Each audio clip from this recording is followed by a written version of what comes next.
Praise the lord. ఈరోజు దేవుని వాక్యం ద్వితీయోపదేశ కాండము 7వ అధ్యాయం. మనల్ని ప్రేమించే వాళ్ళని కాదు, మనల్ని ద్వేషించే వాళ్ళను కూడా ప్రేమించే మనసు మనం కలిగి ఉంటేనే అది తండ్రి ప్రేమ. ఎందుకంటే తండ్రి సిలువలో ఉండి కూడా ఆయన తండ్రిని ఎవరైతే హింసిస్తున్నారో వాళ్ళ కోసం ప్రార్థన చేశాడు. ఏమని ప్రార్థన చేశాడు? వాళ్ళని శిక్షించయ్యా అని చేశాడా? లేదు. వాళ్ళు ఏం చేస్తున్నారో వాళ్ళకి తెలియట్లేదు కాబట్టి వాళ్ళని క్షమించయ్యా అని చేశాడు. అలాంటి మనసు మనం కూడా కలిగి ఉండాలని తండ్రి కోరుకుంటున్నాడు. ఎవరేమనుకున్నానండి, లోకం అంతా ఎన్నైనా చెప్పనివ్వండి, మనం తండ్రి మాట, దేవుని మాటకి లోబడాలి. మనల్ని వాళ్ళు ఎంత ద్వేషించినా, ఎంత హింసించినా సరే, అవతల వాళ్ళు ప్రాబ్లంలో ఉన్నారంటే ఖచ్చితంగా వాళ్ళని పరామర్శించాలి, వాళ్ళ కోసం ప్రార్థన చేయాలి. వాళ్ళ దగ్గరికి వెళ్ళి మనసులో ఏం పెట్టుకోకూడదు. నన్ను అన్నావు కదా, అనవసరంగా నా మీద అరిసేవు కదా, అందుకే నీకు ఇది వచ్చింది, అలాంటి మాటలు మాట్లాడకూడదు. క్షమాపణ అడగండి, అమ్మా నేను ప్రార్థన చేస్తాను, మీరు బాధపడకండి, దేవుడు అందరినీ స్వస్థపరుస్తాడు, బాధపడొద్దు, నేను ప్రార్థన చేస్తానని వాళ్ళకి ధైర్యం చెప్పి వాళ్ళతో ఉండాలంట. అదే తండ్రికి నచ్చింది. నాకు అందుకే చేసిన ప్రతి ప్రార్థనకే జవాబు వచ్చింది. ప్రతి విషయంలో కూడా పర్ఫెక్ట్గా, అంటే నేను ఇది గొప్పదాన్నని కాదండి, తండ్రి కృప, తండ్రి మాట ప్రకారం ఎలా నడుచుకోవాలో నేర్పించాడు, ఎలా లోబడాలో, ఎదుటి వాళ్ళని ఎలా ప్రేమించాలి, ఎలా మాట్లాడాలి, మన ప్రవర్తన ఎలా ఉండాలి, ప్రతి విషయంలో కూడా జాగ్రత్తగా ఉండాలి. ఇక అంతకు మించి మనం పెద్ద పెద్ద పనులు ఏమీ చేయవసరం లేదు. నాకు ఉపవాసం ఉండడం కూడా నాకు చేత కాదండి, ఉపవాసం నేను ఎప్పుడు లేను.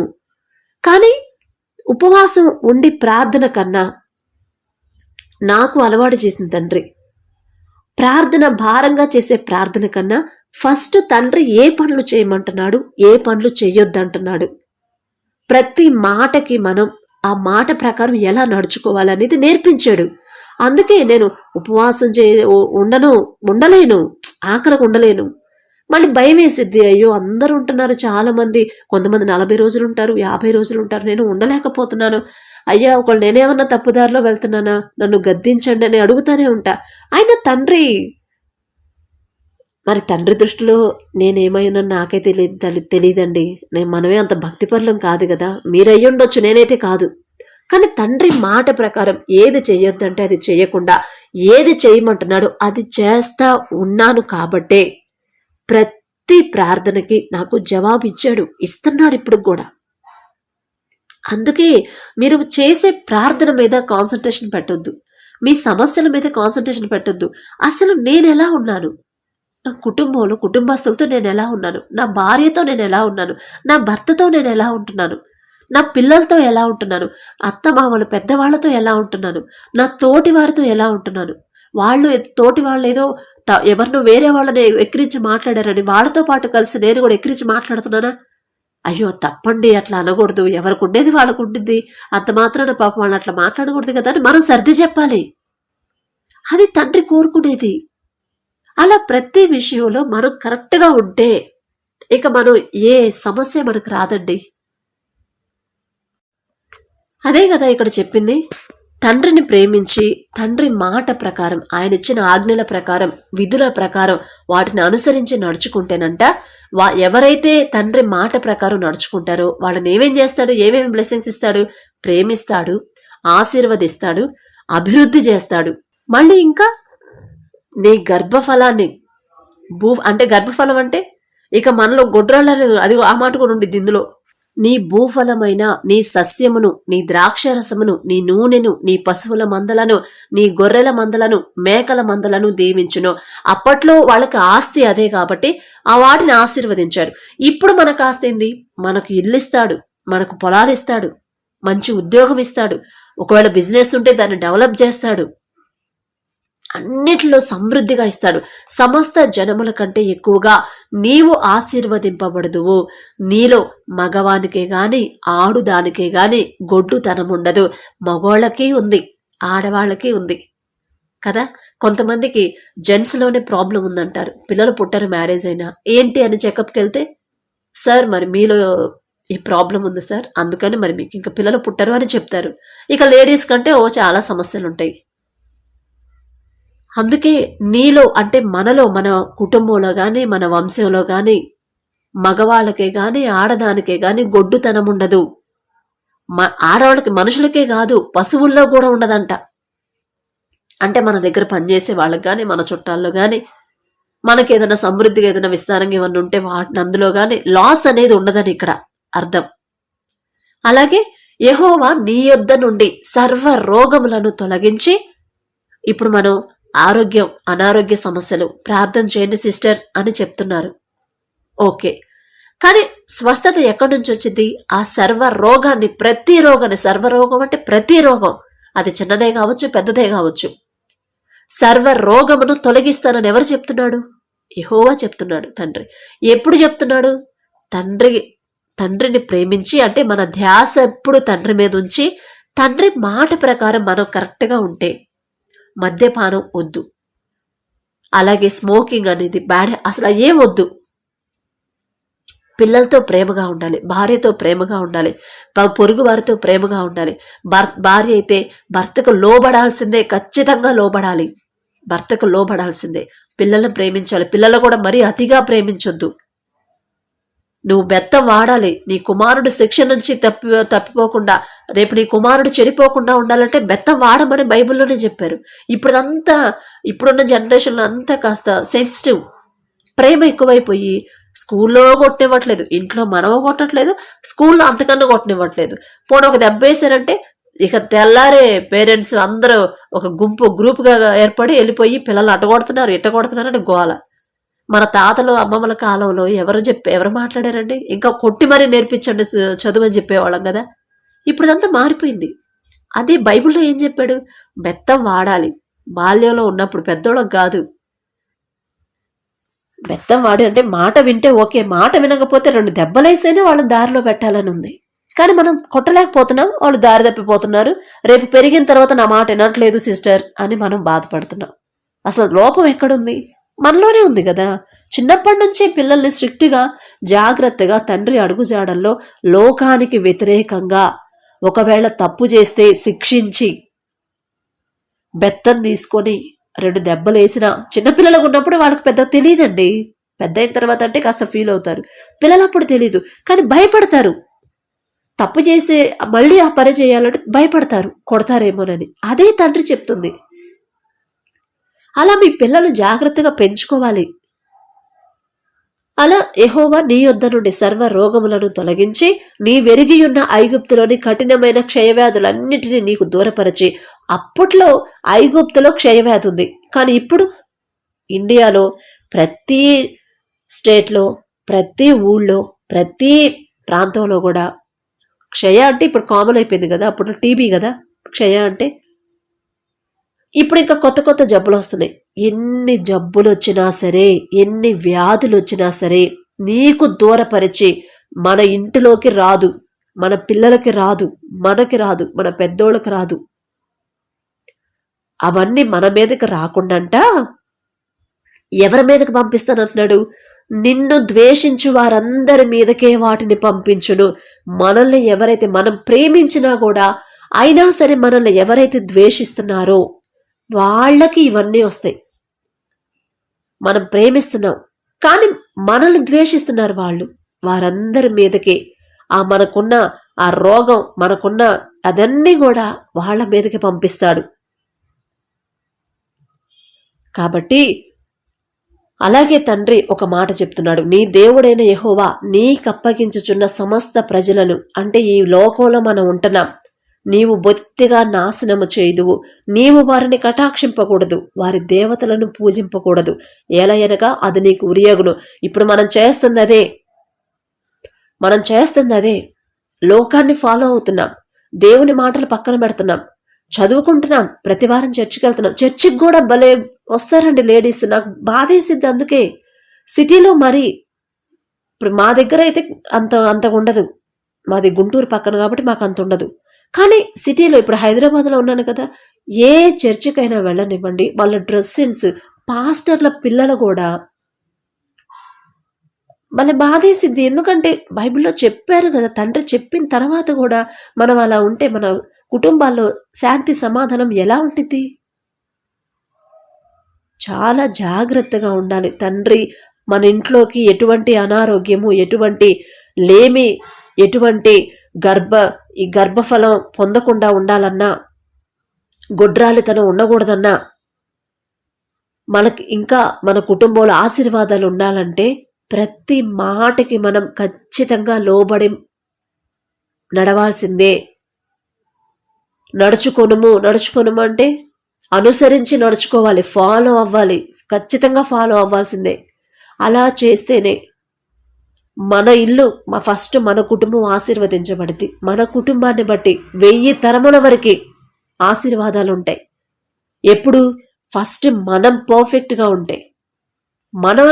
మనం ఏదైనా తప్పు చేస్తే తండ్రి మాటకు వ్యతిరేకంగా ఏది చేసినా సరే ఆ పనిష్మెంట్ అనేది ఖచ్చితంగా మనకు వచ్చేసిద్ది.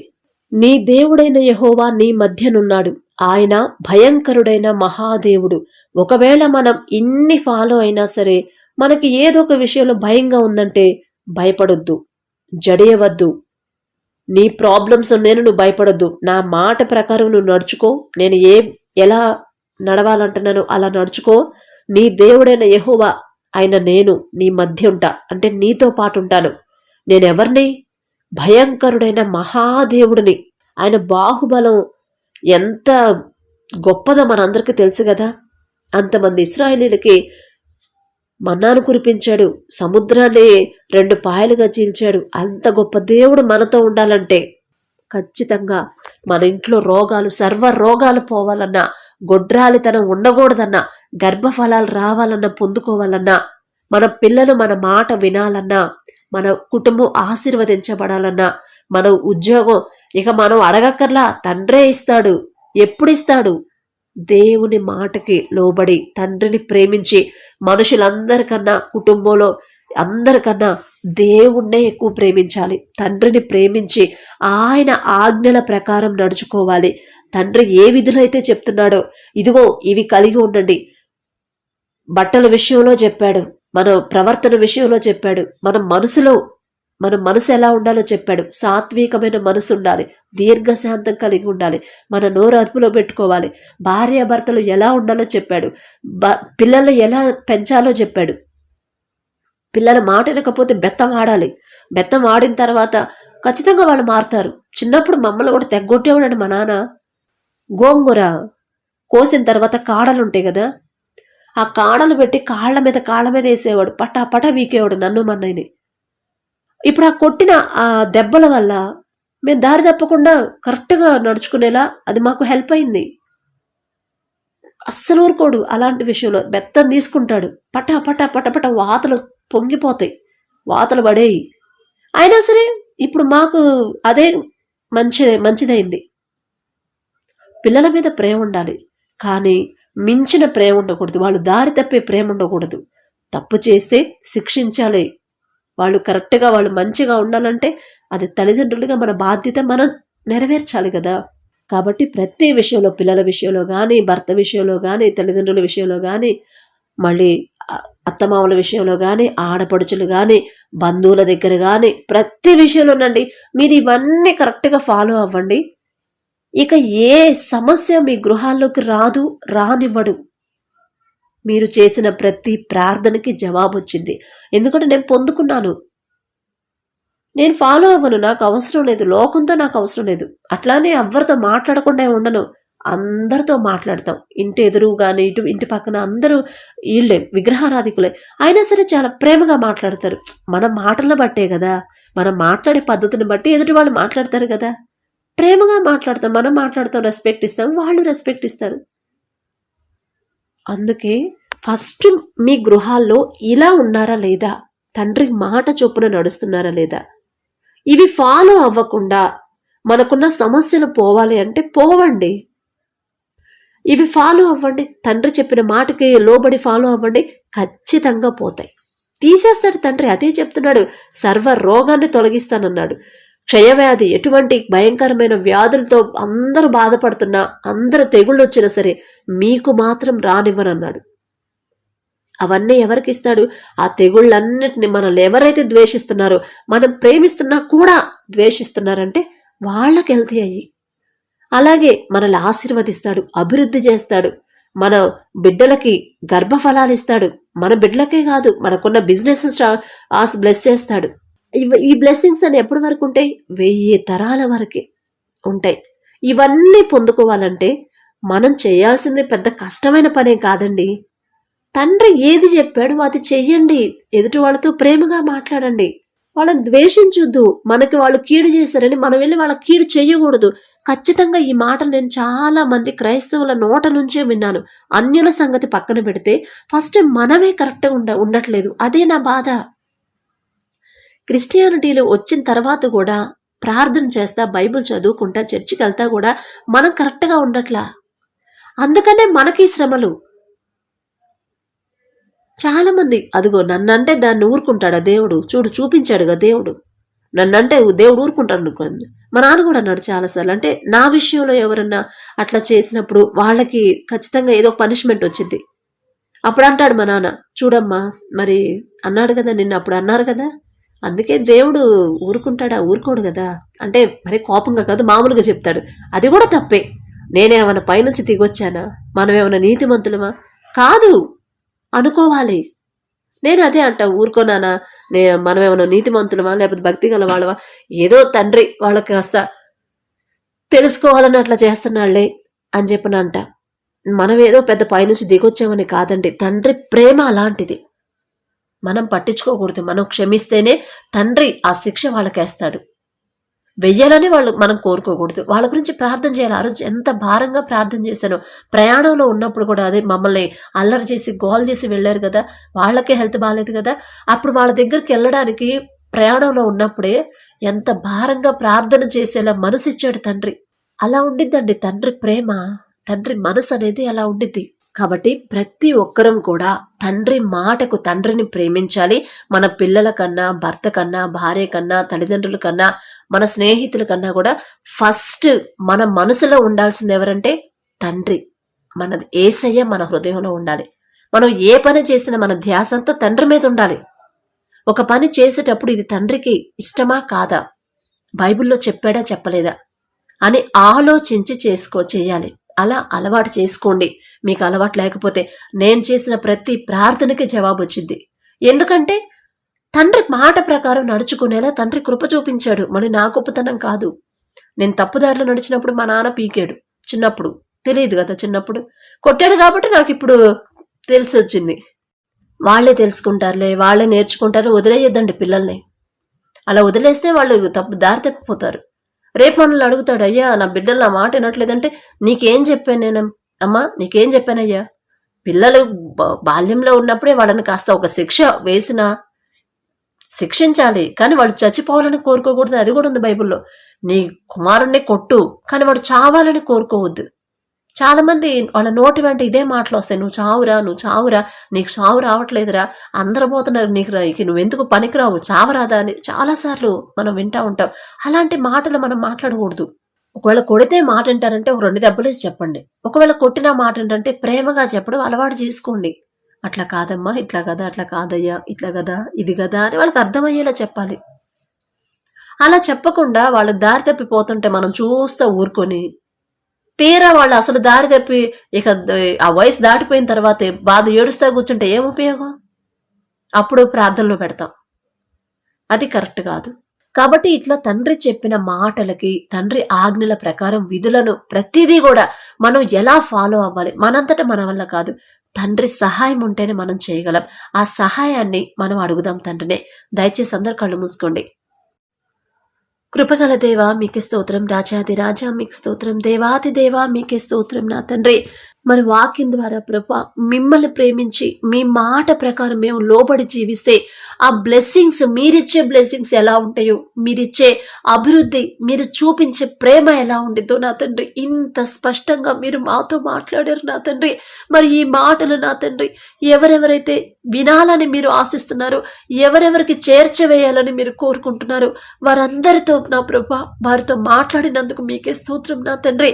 మరి మీ మీద ఆసక్తి అయితే ఉంది, కానీ మీ మాట ప్రకారం, మీ విధుల ప్రకారం, మీ ఆజ్ఞల ప్రకారం నడుచుకోవట్లేదేమో. అందుకనే మా గృహాల్లో ఈ సమస్యలేమో నా తండ్రి. గర్భఫలాల కోసం ఎంతో మంది ఎదురు చూస్తున్నారు, కానీ అమ్మ గర్భఫలం ముందు ఫస్ట్ ఇదిగో నా ఆజ్ఞల ప్రకారం నడుచుకో, అప్పుడు నేను నీకు గర్భాన్ని తెరుస్తానన్నారు. ప్రతి ఒక్కరు నా తండ్రి ఉద్యోగం లేదని, గర్భఫలం లేదని, ఎంతో మంది నా ప్రభా అప్పులున్నాయని, ఆర్థిక సమస్యలు, అనారోగ్య సమస్యలు, ప్రతి ఒక్కరి సమస్య మీకు తెలుసు. అందుకనే నా తండ్రి ఇదిగో ఈ సమస్యలకి కారణం ఇదేనమ్మా. నా ఆజ్ఞల ప్రకారం మీరు నడుచుకోవట్లేదు, లోకాన్ని ఫాలో అవుతున్నారు, నన్ను ఫాలో అవ్వట్లేదు. అందుకే మీకు ఈ సమస్యలు. నన్ను ఫాలో అయ్యి, నా వైపు చూసి, నన్ను ప్రేమించి మనస్ఫూర్తిగా నా మాటకు లోబడి నేను ఏ పనులైతే చేయమని చెప్పాను అవి చేస్తే అప్పుడు మీకు ఇదిగో ఇలాంటి బ్లెస్సింగ్స్. మీ ఇంట్లో రోగం ఉండదు, గొడ్రాలితనం ఉండదు, ఉద్యోగం లేదు అనే మాట ఉండదు, మీ బిజినెస్లో డెవలప్మెంట్ ప్రతిదీ కూడా నేను బ్లెస్ చేస్తానని ఎంత చక్కగా మాకు వివరిస్తున్నారు తండ్రి. అందుని బట్టి మీకే స్తోత్రం ప్రభా. అసలు మీ దృష్టిలో మేము ఉండడానికి మేమెంత, మా బ్రతుకెంత, మా భక్తి ఎంత నా తండ్రి. ఎంతో మంది గొప్ప గొప్ప వాళ్ళు ఉన్నారు, ఐశ్వర్యవంతులు ఉన్నారు, ఎంతో మంది గొప్ప పేరు ప్రతిష్టలు ఉన్న వాళ్ళు ఉన్నారు. కానీ ప్రభా వాళ్ళందరినీ పక్కన పెట్టేసి ఎలాగైతే ఇశ్రాయేలీయులైన మీ ప్రజలను మీరు సపరేట్ చేసి బ్లెస్ చేశారు, అలాగే ఇప్పుడున్న ఈ తరాల్లో నా తండ్రి మాకన్నా మంచి మంచి టాలెంటెడ్ పర్సన్స్ ఉన్నారు, తెలివిగల వాళ్ళు ఉన్నారు. అయినా సరే వాళ్ళందరినీ పక్కన పెట్టేసి మాతో ఎటువంటి అర్హత లేని మాతో నా తండ్రి మీ మాటలు మాతో మాట్లాడడానికి నా ప్రభా మేమే పాటివారు నా తండ్రి. ఆకాశం వైపు కన్నులెత్తి చూసే అర్హత కూడా మాకు లేదు కదా ప్రభా. అయినా సరే మమ్మల్ని స్పెషల్గా ప్రేమించిన తండ్రి ఈ మాటలతో మాకు ధైర్యాన్ని చెప్తున్న దేవా. దారి తప్పిపోతున్నామేమో, అందుకేనేమో నా తండ్రి అమ్మా ఇదిగో మీరు దారి తప్పిపోతున్నారు, నేను చెప్పిన మార్గంలో నా మాటకు లోబడి మీరు నడవట్లేదు, నేను ఏ పనులు చేయొద్దని చెప్తున్నాను అవే చేస్తున్నారు, దానివల్ల ప్రాబ్లమ్స్ వస్తున్నాయి. అలా వద్దు తల్లి, మీరు సరైన మార్గంలో నడవండి. నేను ఏవైతే చెప్పానో, ఏ పనులు చేయమని చెప్తున్నాను, ఏవి చేయొద్దని చెప్తున్నాను ఆ ప్రకారం మీరు నడుచుకోండి తల్లి. అప్పుడు మీకు ఎటువంటి సమస్య రానివ్వను నేను అని చెప్తున్నారు. మరి మా అంతటా మా వల్ల అయితే కాదు ప్రభా, కానీ మీరు సహాయం చేస్తేనే, మీరు మాకు తోడుగా ఉండి అవన్నీ ఎలా ఫాలో అవ్వాలో మాకు గద్దిస్తా. ఒకవేళ మేము అయినా సరే మాట వినకపోతే బెత్తంతో కొట్టి మరీ నా తండ్రి మమ్మల్ని సరైన దారిలో నడిపించమని అడుగుచున్నాను ప్రభా. మీ నుండి దూరం చేసే ఏ పని కూడా నా తండ్రి మేము చేయనివ్వద్దు నా తండ్రి. గద్దించి ఒక చెంపదెబ్బ కొట్టైనా మమ్మల్ని మీ దగ్గరకు చేర్చుకోమని అడుగుచున్నాం.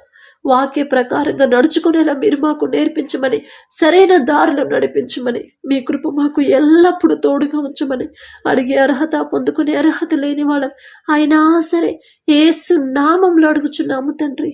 ఆమేన్.